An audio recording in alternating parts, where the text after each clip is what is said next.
2, 1.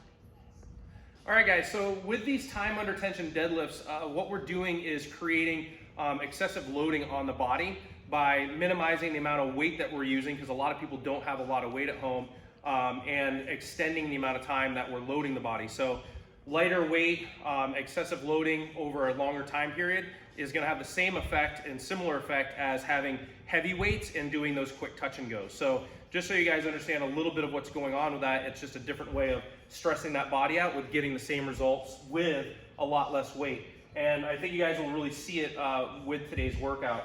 So what we're doing to start with is a barbell deadlift, and I'm gonna want you guys to go really slow on the descent here. That's where you're gonna eat up a lot of the time, and you're stronger in that eccentric phase as well. And we wanna explode to the top to really stimulate those muscles and work on explosiveness as well. Notice my hips are retreating back, the bar staying tight on the body. My knees do most of the bending when I pass the knees, and if I don't have bumpers, I'm going to about mid-shin. You wanna keep a nice tight core, nice flat back, and also I ended up really tightening my core once I passed my knee position.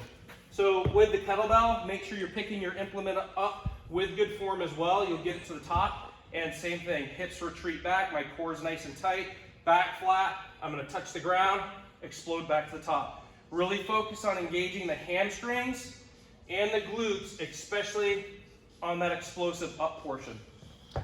Next with the dumbbell, again, I found that this challenged my grip, just not used to having this really wide grip. So you guys can see that it's a little bit easier for him to hold his shoulder blades back into position with the kettlebell and the dumbbell. He was having to fight for it a little bit more, and I think he could have even fought a little bit harder to keep those shoulder blades back when he was using that barbell. So as you're going through it, just think about squeezing those oranges underneath your armpits and that slow descent on the eccentric phase of that deadlift, and fight to keep those shoulder blades together, which will help you keep a nice flat back as you go through it. That's a really good point. With that lighter weight, you don't have to think as much of those little points because you're not under tension as much as you are with heavier weights. So good point, Sarah. Great. Could you go over the active rests? Oh yeah, the active rest. So when you finish your first round, you're gonna perform leg swings. Make sure you get a clear space. Leg swings front to back. You'll do 10 on each side. Of those, I'll just do a couple of each. After round 2, you'll do the leg swings from side to side,